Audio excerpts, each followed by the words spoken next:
Next in the travel series, we have the goddess squat with the calf up. So, goddess squat, all that is, if you've ever seen it in a yoga video, is it's just like a sumo squat. It's a wide squat. So I'm just gonna come out super wide through my feet. Sometimes it can take some experimenting to figure out how wide is the correct distance for you, but basically you want it to feel smooth. You want to glide through your hips. If you feel super cramped up, come out a little bit. If you feel like you're falling over, bring your feet in a little bit. Just experiment with it. And then my toes are pointed slightly out. I'm not like full-on ballerina, okay? So maybe we're out like 45 degrees on each side. Again, play around with that. Everyone feels a little bit different for what angles feel good for their hips. So just make sure you feel like you're gliding. That's the most important thing. Okay, so I have my stance that I know that I like. My toes are pointed out. Now I'm going to engage my core, press that booty back a little bit, dip into that squat. And from here, I'm just gonna hold my squat, and then I'm gonna go calves up, and I'm doing my calf up from here. Now, that takes a lot of balance. So a modification, if your balance is struggling with that one, is one at a time. 1, 2.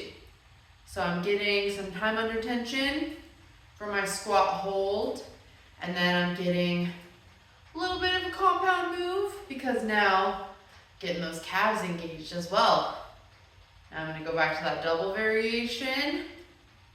Keep my core tight the whole time. I'm not letting it go slack. I'm not letting my shoulders round forward. I'm keeping that little pinch in my shoulder blades. And now I'll show it from the side. So with the squat, people get super confused about what to do with your back. It can depend on your body type and what's going on with your posture. But for the most part, we want some extension in our back, but we don't want to overly extend. So that's gonna look different for different people, but typically we're still gonna maintain that rib cage over hips position, but I'm not gonna be flexing and rounded forward through my spine. That's the happy medium. So coming out to the side, I like to start with that hiss brace where I exhale with some power and I feel my whole core 360 degrees draw in. And then I'm gonna squeeze my booty a little bit. And then keeping the stack here, I'm gonna just push back.